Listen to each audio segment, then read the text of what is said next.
Ow. Don't scratch me with your nails. Hi there. So today I'm working on our Ford Transit.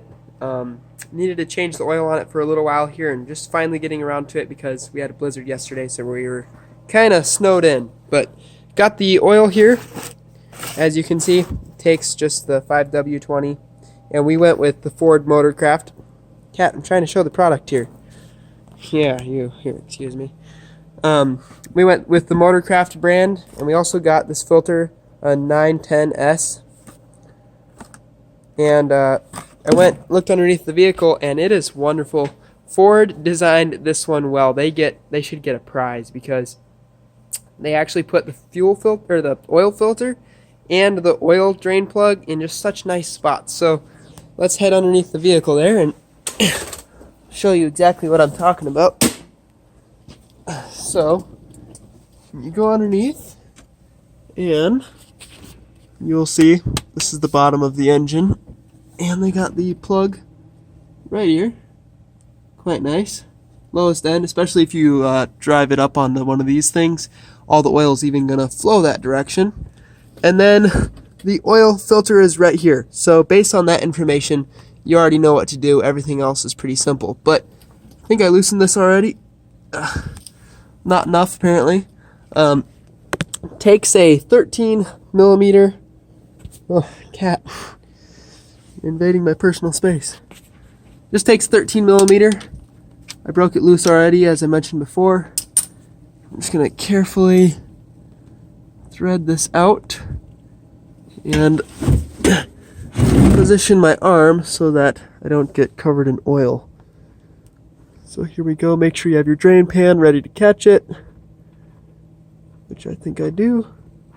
There we go. Yep. Looks pretty black. So definitely needed to be replaced. Ugh. You know, it's really pretty actually, watching it pour out. Like, it looks like a solid, but it's a liquid. What do you think, Cat? You look sort of confused. But we'll let that slowly drain out, and when it finishes dumping out of here, that's when we'll thread this off because we'll want to have the drain pan directly underneath it. So that's what we're going to do next. Cat, what are you doing? Also, wanted to mention on this vehicle, you need to really watch out for raccoons because I hit a raccoon and it did a whole bunch of damage right here on the underside. Just absolutely ripped it up. And I also noticed something else, but I don't think it's possible for a raccoon to do this. But look at that. To be honest, it looks like a bullet came in and hit that because it's really deformed. It's also bent right up in here on this one, in addition to that one. So I don't really know what happened there, but a pretty bad damage. So watch out for wildlife because they can do a lot of damage. You'll see it ripped this whole fender piece off, so I need to order parts for that and fix that up. I think that oil's getting close to finish, so we're going to go back underneath now. Alright, so now that's pretty much finished dripping. I'm going to just thread this plug back in here so we don't have to worry about any more oil spilling.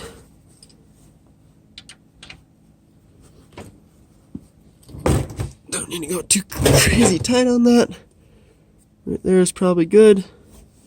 If it leaks at all, you can always turn it another quarter. And then we'll position it over under the oil filter.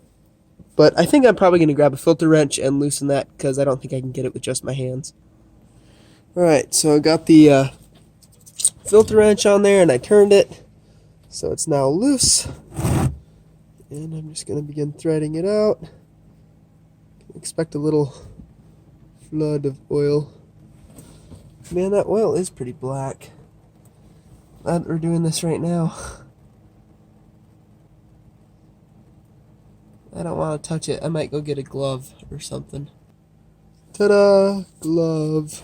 Alright, so continue threading this off. Try not to drop it so I don't spill oil all over. Ah! Ugh. Yep. Black as that cat's fur. So, let that run off and we'll get the other filter ready. And it's important that you kind of clean off the surface immediately around the filter. Right here you can see there's some gravel and dirt. You don't want any of those contaminants getting in, especially if they got in there and then immediately past the filter and went places they could do some more wear. So I'm gonna get a rag. Oh, I have a rag right here. Just clean that surface good. Very carefully. Then as soon as I have it clean, I'll thread on the new filter. So I took the oil cap off of our jug of oil and poured a little bit into it. You're supposed to take just like your finger, dip it in the oil, and smear it on the seal, because if you don't, this rubber can get stuck to the mating surface of the oil filter. So put some oil on there and then you should be good to go. Just like that. You can also look at the miles and then just write the miles the car was at and the date on the bottom of the oil filter. Ta-da! Now we'll go back underneath and thread it on. Cat, you're in the way again. Alright. So I just carefully begin. Cat! Oh my goodness. Ow! This cat is super friendly, but that also makes it super annoying. Anyway, finish spinning this on just as tight as you can get it with your hands.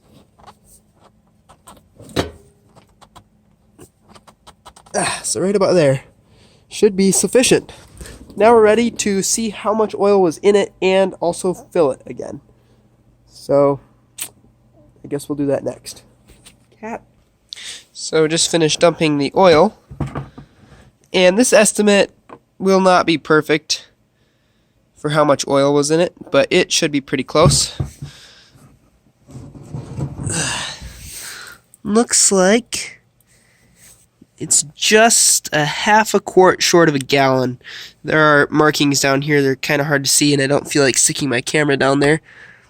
But here's 5 quarts, and the gallon line was there, and it was about halfway between. So 3.5 quarts for our total there. 4 quarts is a gallon. Yep, so about 3.5 quarts.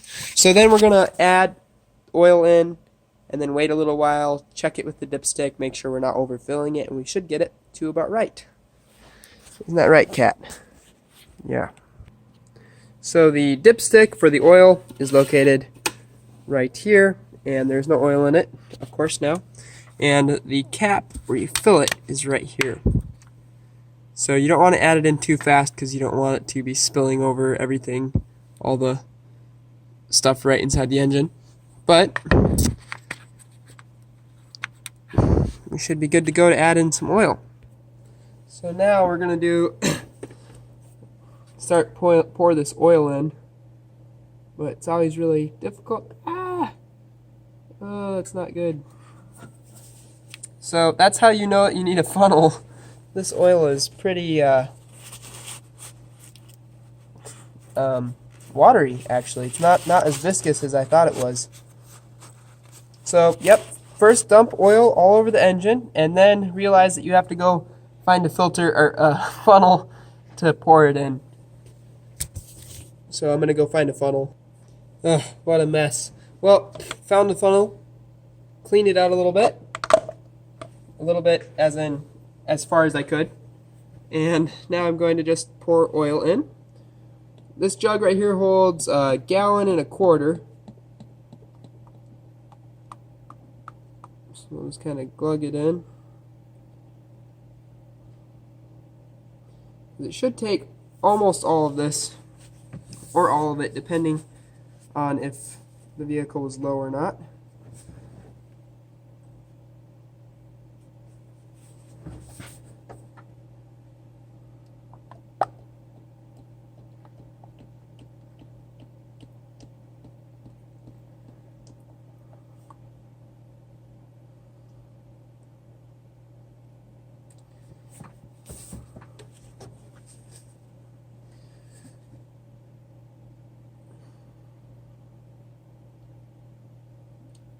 So we've added about 1 whole quart now.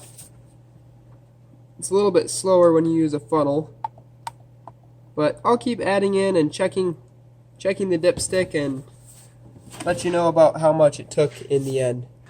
Alright, so I added in about 5 quarts. Actually, it took almost all of this. Actually, I think it was a little bit less. It was like 4 3/4. Yeah, let's say 4 3/4.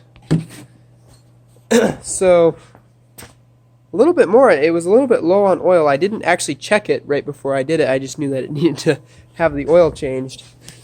But pull the dipstick once. I just wiped it off, so it should be able to give us a pretty clear reading. And as you can see, we have oil right up to the max dot. So we should be good to go. And it's been sitting here settling for quite a while. I also took it off of its blocks because that could definitely mess up the reading if it was still lifted up. But yeah, nice little rig, and should be good to go for another quite a few thousand miles, right? A long time. So anyway, I hope that this was helpful. Also remember, it's really important to spill some oil on the engine so that when it starts back up, it looks like it's running really bad because of all the smoke and stuff burning off the muffler. That's why I did that. It wasn't an accident. So anyway, hope that you enjoyed, and I'll talk to you later.